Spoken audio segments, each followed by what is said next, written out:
Olá pessoal, bem-vindos novamente. Hoje nós vamos dar continuação ao nosso estudo de classificação tributária.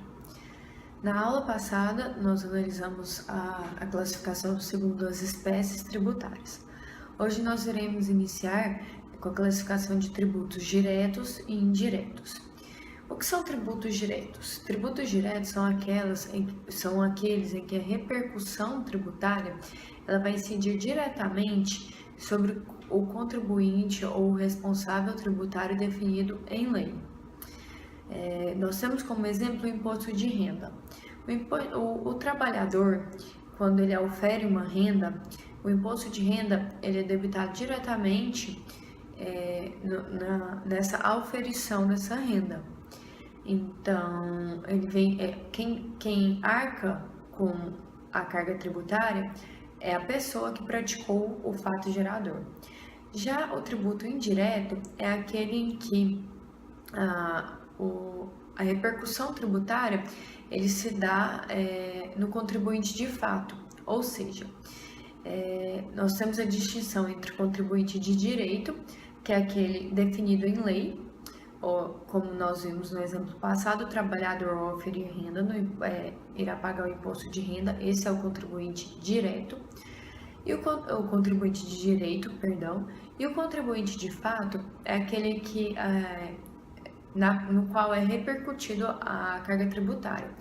Para exemplificar, nós temos a situação do supermercado. O supermercado, ao vender um produto, ele está fazendo uma circulação de mercadoria. Isso é um fato gerador do ICMS. O supermercado ele é o contribuinte de direito do ICMS. Ele, em tese, por direito, deveria ser quem arca com aquele valor, com aquela carga tributária. Todavia, na prática, quem realmente está pagando aquele tributo são os contribuintes de fato, que somos nós consumidores. O tributo indireto ele pode ser transferido a carga tributária para uma terceira pessoa.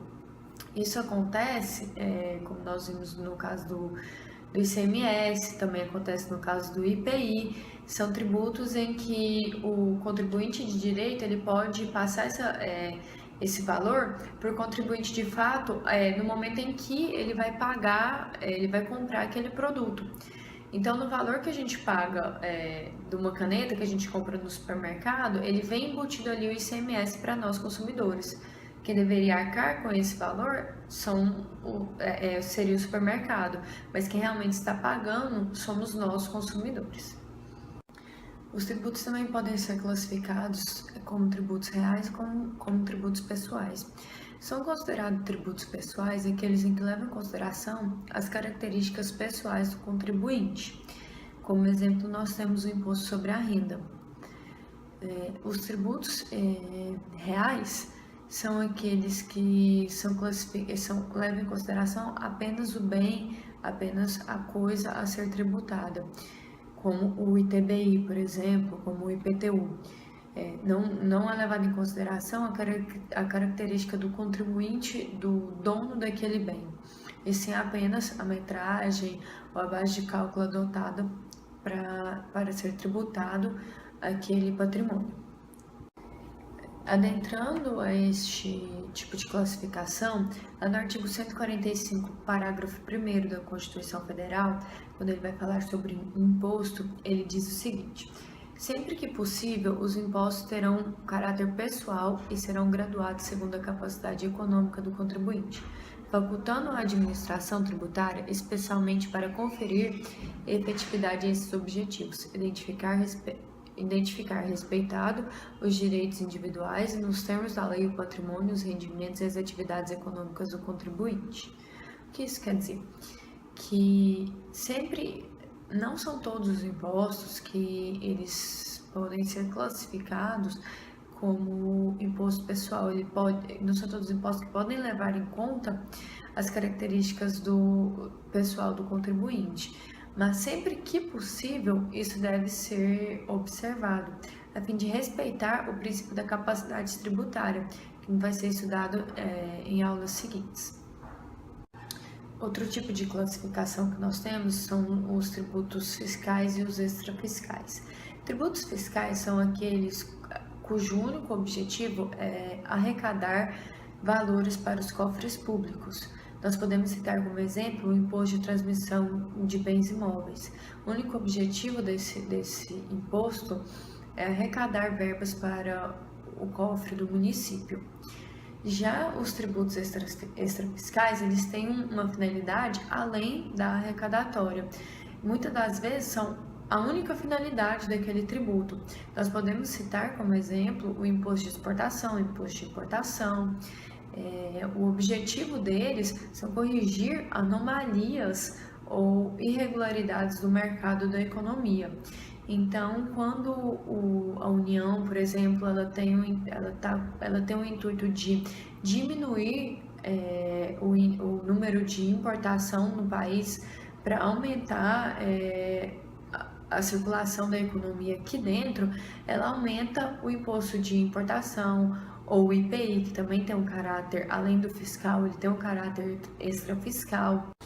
Nós também temos o exemplo do IPTU, que será analisado na aula específica quando nós estivermos estudando impostos em espécies, mas já saibam de antemão que dentro dele, além do caráter fiscal, temos o caráter extrafiscal, que é o de buscar a função social do imóvel do particular, daquele patrimônio do particular que não esteja cumprindo a função social estabelecida para ele. Os tributos também podem ser classificados como adicional, fixo, proporcional, progressivo e regressivo. Para entendermos melhor essa classificação, né, pode ser que não sejam todos que tenham consciência do que seja base de cálculo e alíquota. Base de cálculo é a grandeza material a ser tributada. Por exemplo, no IPTU, a base de cálculo, vamos supor que seja o valor venal daquele imóvel. Aquilo dali é a base de cálculo. A alíquota é um percentual que se dirá sobre essa base de cálculo para nós chegarmos a um resultado do valor que o contribuinte deverá ter que pagar. Então, tributos fixos são aquele cujo valor cobrado do contribuinte ele já vem fixado, pré-determinado, pré-estabelecido por lei. Aquele valor ele não varia independente, ele não varia a alíquota daquele valor não varia, nem a base de cálculo, aquele valor é um valor fixo determinado por lei. Já os tributos proporcionais são aqueles cujo a alíquota é sempre a mesma, mas a base de cálculo, a grandeza tributável, ela varia. Então, é sempre o mesmo, a alíquota é a mesma, independente do valor dessa base de cálculo. Já os tributos proporcionais são aquele cuja alíquota varia em razão do valor, da variação do valor da base de cálculo. Esse tipo de cobrança tributária, ele advém do princípio da capacidade tributária. Então, por exemplo, no imposto de renda, quanto maior sua oferição de renda, maior será a alíquota a incidir nessa base de cálculo. Já os tributos regressivos são justamente ao contrário. Acabam que a alíquota ela é uma alíquota muito grande para quem para uma base de cálculo muito pequena. Então, ela acaba que não respeita o princípio da capacidade tributária. Como exemplo, nós temos o ICMS, o IPI, a COFINS, quase todos os tributos que são indiretos, eles acabam, coincidentemente, eles são regressivos. Então, regressivos são aqueles tributos, são denominados tributos regressivos, aquele cujo a onerosidade, ela cresce inversamente proporcional à capacidade tributária do contribuinte.